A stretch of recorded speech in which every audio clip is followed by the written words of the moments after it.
aquí tenemos en el versículo 6 que a continuación de anoche tenemos la historia de Juan el Bautista. En el libro de Juan se escribió mucho acerca de la vida de Juan el Bautista. Incluso es el autor que incluye más información de Juan el Bautista que cualquier otro evangelio. Entonces, tenemos ese relato aquí en el libro.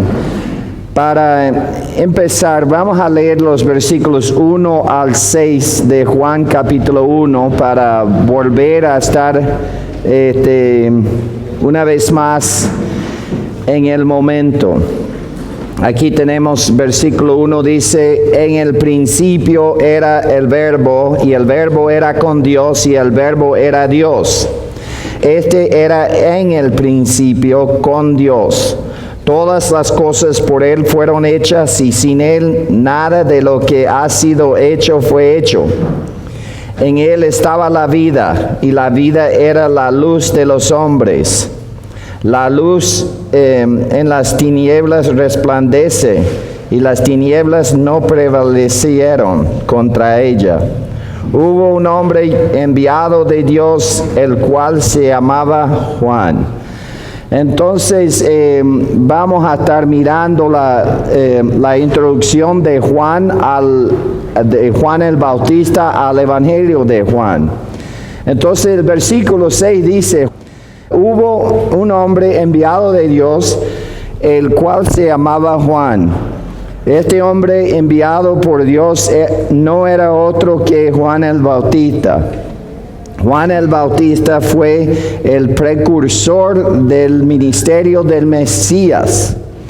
Los profetas Isaías y Malaquías predijeron ambos, los dos, pues, la eventual aparición de Juan el Bautista. Por ejemplo, en Malaquías 3:1 vemos ahí que Malaquías dijo: he aquí, yo envío mi mensajero, el cual preparará el camino delante de mí, y vendrá súbitamente a su templo el Señor a quien vosotros buscáis, y el ángel del pacto a quien deseáis vosotros. He aquí, viene, ha dicho Jehová de los ejércitos. Entonces, Dios iba a mandar a uno que prepararía el camino para el Mesías. Y esa persona era Juan el Bautista. ¿Cómo se discierne en Juan 1, 35 a 40? Juan, el autor de este libro, fue originalmente un discípulo de Juan el Bautista. Es muy importante entender esto, que cuando Jesús seleccionó, llamó a Juan, ya era discípulo de Juan el Bautista, el joven. Al principio, Juan y Andrés, su hermano, seguían a Juan el Bautista, pero cuando lo escucharon declarar que Jesús era el Cordero de Dios, inmediatamente lo dejaron y comenzaron a seguir a Jesús. Y sí, vamos a estar mirando esto un poco difícil, ¿verdad? ¿No? De ver. Quizás apagamos las luces, aunque no es mucho, ayudaría algo, por favor. Ahora vamos a leer los versículos 7 y 8. Dice: este vino por testimonio para que diese testimonio de la luz, a fin de que todos creyesen por él.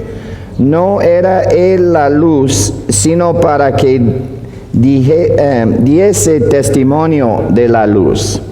Entonces aquí tenemos este versículo que habla, estos dos versículos que hablan del hecho de que Juan el Bautista vino a dar testimonio del Mesías, de Jesucristo. El propósito principal de Juan el Bautista era señalar a los demás la luz, específicamente a Jesucristo. Y ya que hizo su tarea, Dios permitió que fuera martirizado. Y entonces fue matado por Herodes, el rey Herodes, un hombre que Jesús no tenía ninguna paciencia con aquel hombre, aquel líder, gobernante, como vamos a ver a través de este estudio. En Hechos 19:4, Pablo habló del ministerio de Juan el Bautista y dijo Pablo, Juan bautizó con bautismo de arrepentimiento, y que era su mensaje entonces, diciendo al pueblo que creyesen en aquel que vendría después de él, esto es, en Jesús el Cristo. Juan predicaba poderosamente. Él quería que la gente confiara en Jesucristo. Entonces su enfoque era apuntar a Cristo, a decir a todo el mundo, he aquí el Cordero de Dios, escúchenle a Él. Y ese fue su ministerio. Dio testimonios acerca del que venía, acerca de Cristo. Y cuando Cristo llegó, comenzó su ministerio a menguar. ¿Por qué? Porque el propósito de Él era enfocar a Cristo. Y ya estando Él introducido, ya estando Cristo en el escenario, ya no había necesidad de su ministerio y comenzó a desaparecer. Y él mismo estaba contento con ese hecho, porque su trabajo, su deseo era que el mundo viera a Cristo. Y diría, hermanos, que en este estudio, el deseo de Juan el autor era para que el mundo viera, enfocara en Cristo y no en ningún otro. En Hechos 13, 24 y 25 vemos el ministerio el mensaje de Esteban. Y Esteban dijo que antes de que Jesús viniera, predicó Juan el bautismo de arrepentimiento a todo el pueblo de Israel.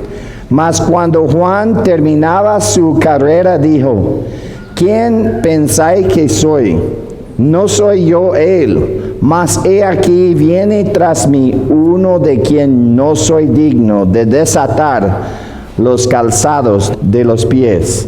Entonces, Juan sabía que estaba ahí únicamente para mostrar al mundo al Mesías, para despertarles. Entonces, ¿qué tipo de trabajo hizo? Bueno, hizo un buen trabajo. Versículo 9 dice, aquella luz verdadera que alumbra a todo hombre venía a este mundo. Entonces, ese fue el mensaje de Juan al mundo. En un mundo oscuro de mentiras y mensajes confusos, Jesucristo, la única luz verdadera, es la única fuente de verdad. Afortunadamente, la luz de comprensión que Él ofrece está disponible gratuitamente para todas las personas. Por lo tanto, no hay razón para sufrir ignorancia. Versículo 10 dice, en el mundo estaba, y el mundo por él fue hecho, pero el mundo no lo reconoció. Llegó el Mesías al mundo que él había hecho, y el mundo no dijo, he aquí el Creador. Debemos escuchar al Creador, aquí está. El mundo estaba dormido, el mundo estaba como si fuese en un estado de coma o de inconsciente. Por eso vino Juan el Bautista, para despertar al mundo, para decir, mira, aquí está pues el Mesías. Entonces, increíblemente, el maravilloso creador del universo fue reconocido por un puñado escaso de sus criaturas, aunque se había sacrificado exhaustivamente por su redención. Y esto es la triste condición del mundo actual. Este mundo fue creado por el Señor Jesucristo, pero ¿qué es la condición actual del mundo? Dormido. Dice el versículo 11, pero por lo menos los suyos deberían de haberlo reconocido, ¿verdad? Como era judío, como habían recibido las profecías del Antiguo Testamento, seguramente ellos reconocerían a Cristo. Pero ¿qué dice tristemente el versículo 11? A los suyos vino, y los suyos no le recibieron. Jesús, el cumplimiento del pacto davídico, vino primero a su propio pueblo, los judíos. Pero los judíos no confiaron en él. Impensablemente lo rechazaron. Rechazaron a su Mesías. Mas a todos los que le recibieron, a los que creen en su nombre, les dio potestad o el derecho de ser hechos hijos de Dios. En general, como fue el caso de Israel, la mayoría de las personas en el mundo rechazan a Jesús. Así que por la fe, algunos lo recibieron o le reciben. Y entonces es lo mismo hoy en día. Entonces el 11 y 12 dice, a los suyos vino, y los suyos no le recibieron, mas a todos los que le recibieron, a los que creen en su nombre, les dio potestad de ser hechos hijos de Dios. Todos los que creen en Jesucristo son llamados inmediatamente hijos de Dios. Esto se debe a que les da un nuevo nacimiento en la familia de Dios por medio del Espíritu Santo. Además, todos los que creen en el nombre de Jesucristo y son nacidos de nuevo, son adoptados instantáneamente como hijos e hijas de Dios. Así dice Gálatas 3:26 y Efesios 13 y 14. Al creer en Cristo, inmediatamente llegas no solamente a ser un nacido de nuevo, un bebé en la familia de Dios, pero también a la vez un heredero de Dios.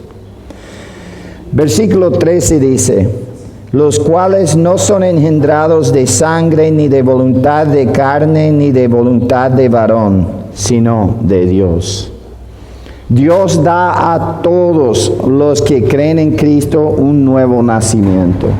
Este nuevo nacimiento ocurre en el momento de la fe en Cristo. Primero de Pedro 1:23 dice, siendo nacidos no de simiente corruptible, sino de incorruptible, por la palabra de Dios, que vive y permanece para siempre. Entonces, al creer, Dios nos da un nuevo nacimiento, un nacimiento milagroso, un nacimiento no por hombres. No somos engendrados de la obra de algún hombre, sino somos engendrados por la obra de Dios. ¿Por creer en qué? ¿Y en quién? Por creer en el Evangelio, en la persona de Jesucristo. Porque Él dio su vida por nosotros. Murió en el Calvario, murió la muerte que nos correspondía. Cristo tomó tu lugar en el Calvario y murió la muerte tuya para que tuviera vida eterna. Y entonces por esto los que creen en Él son engendrados por la obra de Dios. Versículo 14 dice: y aquel verbo fue hecho carne y habitó entre nosotros, y vimos su gloria, gloria como del unigénito del Padre, lleno de gracia y verdad. Jesús usó el término carne para enfatizar la humanidad de Jesús. Entonces Jesús no era solamente el verbo de Dios, Dios hecho visible, lo invisible hecho tocable, sino que pues se hizo hombre, carne, tomó carne. Entonces, hablando de Cristo, Cristo es ambas cosas, Dios y hombre a la misma vez. Y no es la mitad Dios y la otra mitad ser humano, sino que Jesucristo es 100% Dios y 100% hombre. Y es muy importante entender este detalle, porque si no, entonces puedes caer en la trampa de las sectas. Porque las sectas dicen, por ejemplo, que Cristo tiene un toquecito de divinidad, pero es ser humano, más que todo. Mayormente era un buen hombre, un profeta poderoso, y bueno, con poder divino. Pero hermanos, era Dios hecho hombre, Jesucristo. Y nunca dejó de ser Dios en su nacimiento físico. Siguió siendo Dios. Claro que Él en su humanidad dejó que el uso de su divinidad fuera dirigido por su Padre. Él tenía el derecho de usar su deidad, pero lo puso a un lado. Tenía el poder completo, pero solamente hacía milagros, usaba su divinidad cuando Dios decía. Y entonces esto es importante entender. Nunca dejó de ser Dios en su nacimiento físico, en venir aquí a este mundo. Juan enfatizó la realidad histórica de que Dios se hizo hombre. Esta verdad ha sido llamada históricamente la unión hipostática. Como indica este versículo, Jesús es la persona más única del universo, porque es la deidad indisoluble y verdadera humanidad en una persona para siempre. Consideramos esta verdad más a fondo. Entonces vamos a hablar de la unión hipostática, porque es importante. Es una doctrina, no van a ver la palabra unión hipostática en la Biblia. Pero la verdad de esta que representa este término doctrinal está así en la Biblia. Un breve doctrina de la unión hipostática de Cristo como Dios, como el Dios hombre. La unión hipostática es el término teológico que describe la unión de la deidad indisoluble con humanidad verdadera en la única persona de Cristo, sin mezclar o diluir ambas y sin la pérdida alguna del carácter distintivo de cada identidad. Voy a leer esto nuevamente, hermanos, para que entiendan bien esta oración aquí. La unión hipostática es el término teológico que describe la unión de la deidad indisoluble con humanidad verdadera de la única persona de Cristo, sin mezclar o diluir ambas y sin pérdida alguno del carácter distintivo de cada identidad. O sea, Cristo llegó a ser humano sin perder su deidad. era ser humano 100%. O sea que su humanidad era una humanidad como la tuya. Respiraba aire. Tenía que comer comida para vivir. Era ser humano y era Dios en una sola persona, sin mezclar las dos identidades, sin perder su deidad, sin perder su humanidad. Y esto le hace ser la persona única del universo. Pero estando así, pudo morir en tu lugar. Porque era hombre por hombre. Él no era un ser angelical, porque entonces no sería representante tuyo en la muerte. No era solamente Dios en una aparición, como si era fantasma aquí, sino que era Dios en esa persona. Entonces su deidad no se hizo menos, su humanidad no incrementó, era igual. Si se cortaba, sangraba. Si hubo enfermedades, se enfermaba, aunque la Biblia no habla de eso, pero su humanidad era una humanidad tal y cual como la nuestra. Jesucristo no es 50% Dios y 50% humano. Jesucristo es tanto 100% Dios como 100% humano. Juan describió la unión hipostática cuando declaró que el Verbo se hizo carne. Como Dios, Cristo no tuvo principio. Sin embargo, como hombre, se convirtió o se hizo carne, se convirtió en humano, en humanidad. Cristo será eternamente ambos, Dios y hombre al mismo tiempo. ¿Saben, hermanos? Que allá en el cielo, Cristo todavía es ser humano. Lo único es que tiene cuerpo 2.0, es el mejoramiento de la humanidad, y vamos a ser como Él, humanos pero con un cuerpo eterno.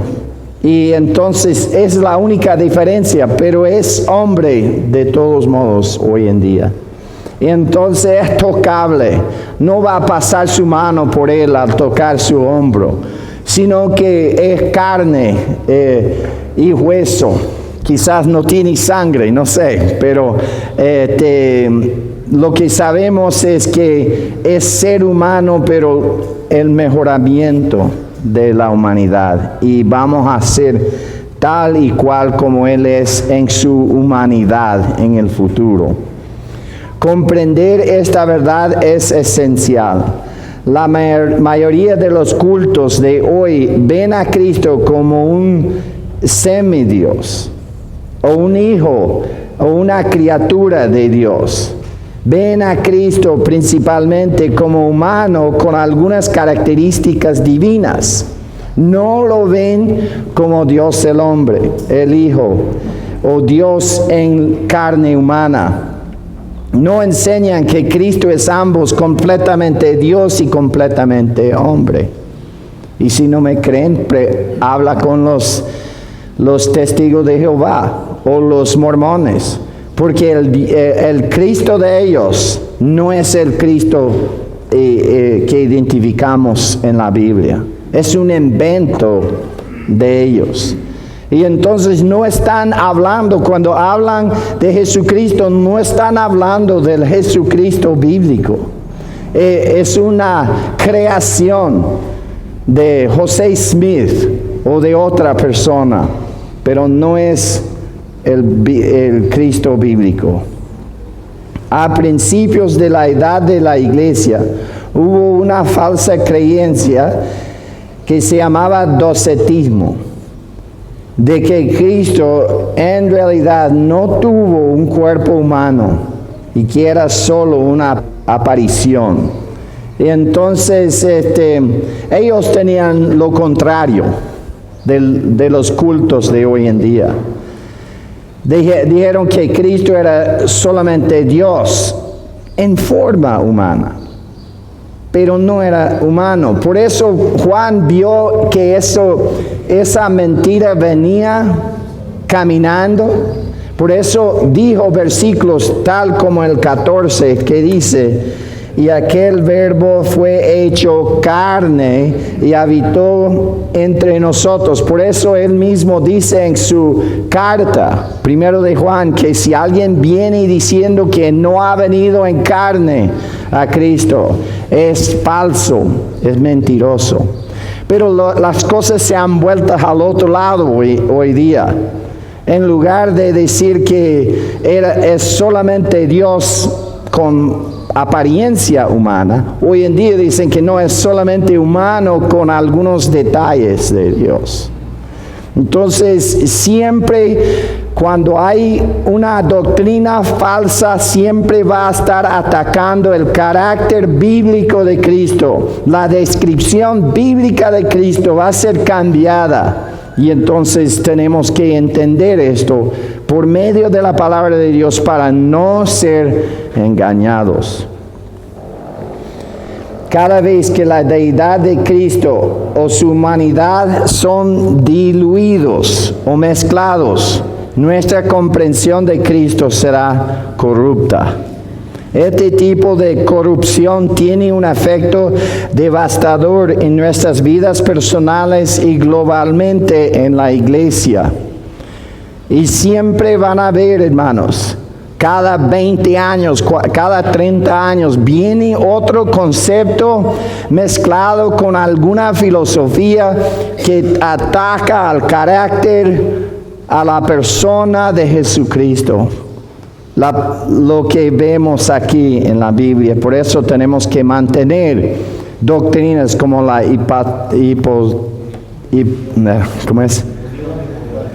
unión hipostática. Gracias. A fin de ser un sustituto apropiado para la humanidad, Cristo tuvo que ser un hombre perfecto, un hombre completo en todo aspecto. Por eso en 1 Timoteo dice que hay un solo mediador entre Dios y el hombre, y es que Cristo hombre, porque no pudo haber sido un sustituto por la humanidad si no fuera ser humano.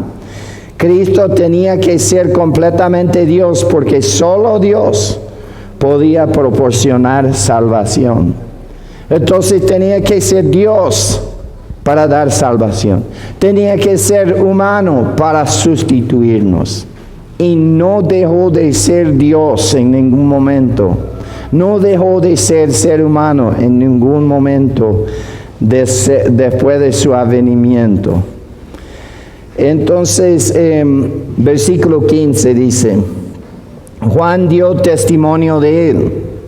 O sea que Juan no hizo mentiras cuando habló de Cristo, de que era ser humano, Dios hecho carne.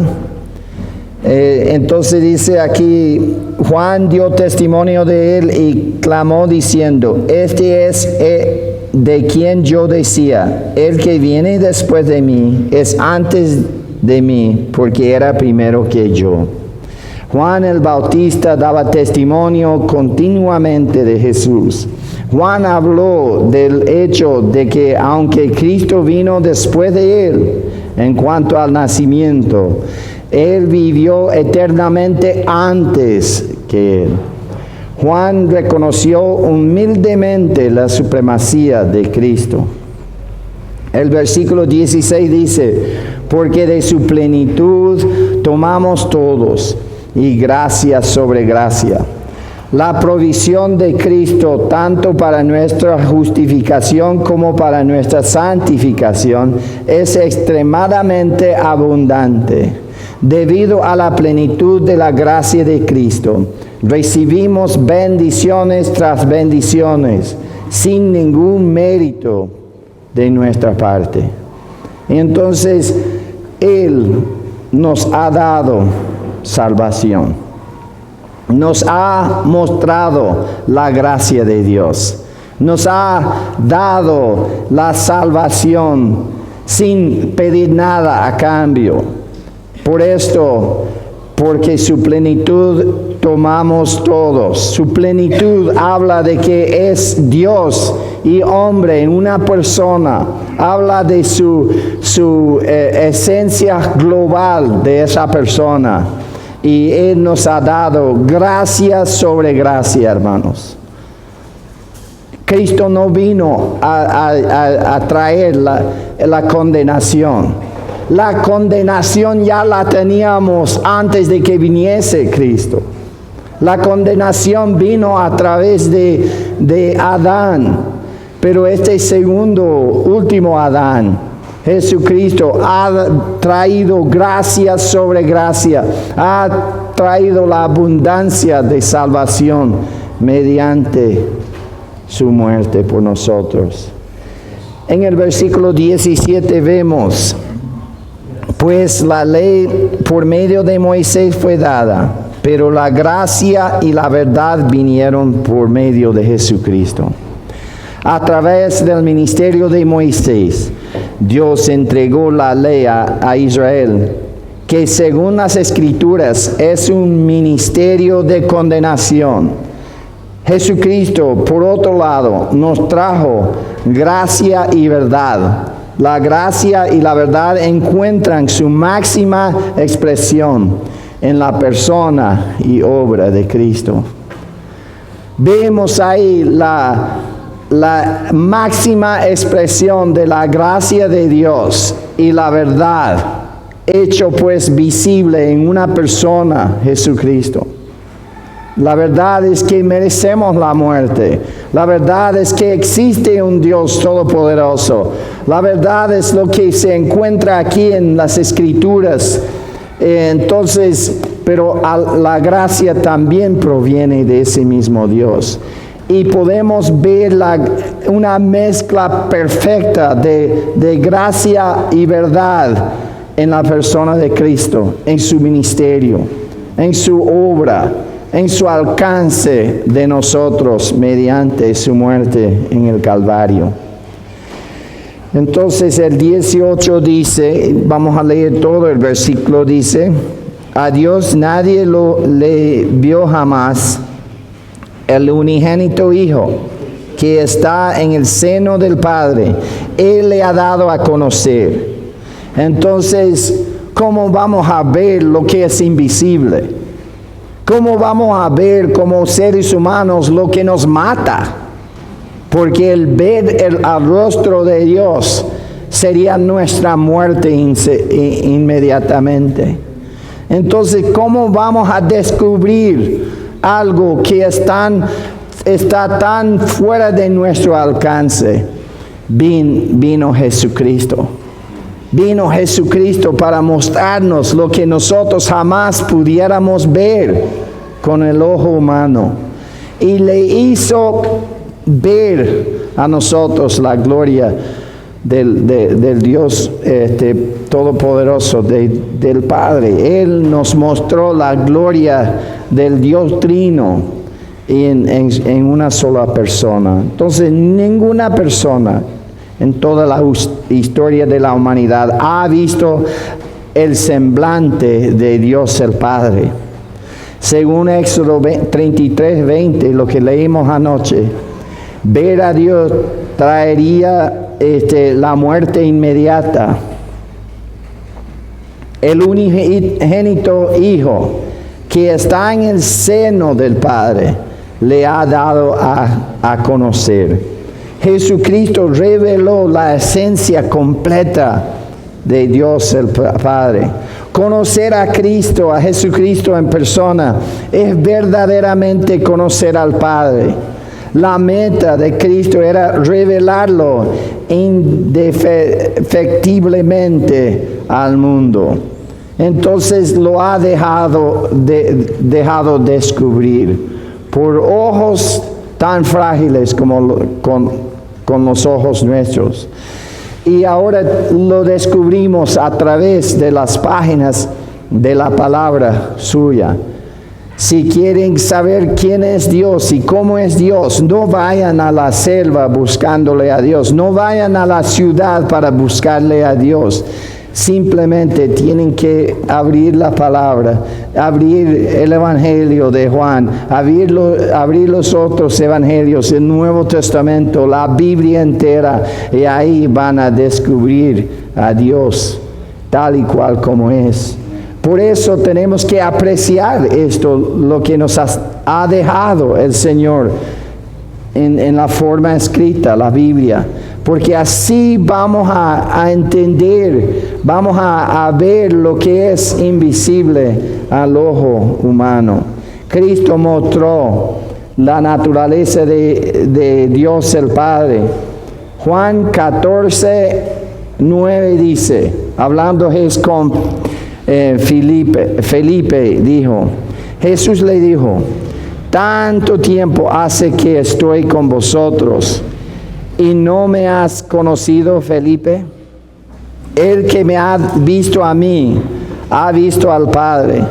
¿Cómo pues dices tú, muéstrame el Padre?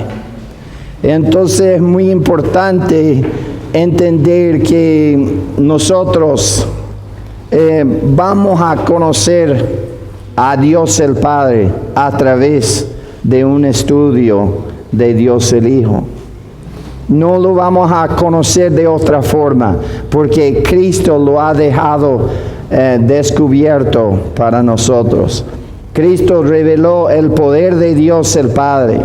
En Juan 3:2 leemos, este vino a Jesús de noche y le dijo, Rabí, sabemos que has venido de Dios como maestro, porque nadie puede hacer estas señales que tú haces si no está Dios con él. Entonces Dios ha dejado conocer al Hijo, a su persona a través del Hijo. Cristo mostró continuamente la sabiduría de Dios, el Padre. Juan 7:46 dice así, jamás hombre alguno ha hablado como este hombre. Entonces, de esta manera podemos ha revelado al Padre por medio de sus palabras, de sus predicaciones, de sus enseñanzas. Entonces nos ha enseñado a través de la palabra suya el Padre. Ha mostrado en su vida, en su testimonio, Jesucristo le expuso a nosotros a su Padre. Cristo reflejó la gloria de Dios el Padre. Juan 1:14 dice, y aquel verbo fue hecho carne y habitó entre nosotros, y vimos su gloria, gloria como del unigénito del Padre, lleno de gracia y de verdad. Entonces Cristo nos demostró la gloria del Padre cuando vino a morar entre nosotros. Cristo manifestó la vida de Dios el Padre, que es la vida eterna. En primero de Juan, capítulo 1, versículo 2, la Biblia dice, porque la vida fue manifestada y la hemos visto, y testificamos y os anunciamos la vida eterna, la cual estaba con el Padre y se nos manifestó. Entonces Él ha manifestado la vida eterna que posee el Dios Trino, el Dios eterno.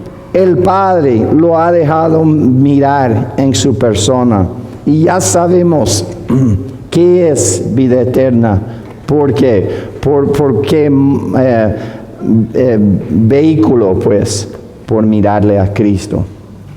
Por mirarle a Cristo vemos la gloria de Dios. Cristo ejemplificó el amor de Dios el Padre por la humanidad cuando Él murió por nosotros. Primero de Juan 3:16 dice, en esto hemos conocido el amor, en que Él puso su vida por nosotros. Él ha demostrado el amor de Dios el Padre. Ahora, ¿dónde estamos en el estudio? Bueno, aquí estamos en el capítulo 1, donde Juan nos presenta a Jesús como Dios hecho hombre. Nos está enseñando que Dios se hizo carne en la persona de Jesucristo. Cristo es Dios el Hijo que ha venido a este mundo. Entonces estamos en estos 11 capítulos que abarcan el ministerio público de Jesucristo. Y vamos a estar agregando pues más a este bosquejo mientras que progresemos por el libro. Entonces va a venir ahorita el hermano José para seguir el estudio. Did you have anything to add to the? Okay. Entonces guardar.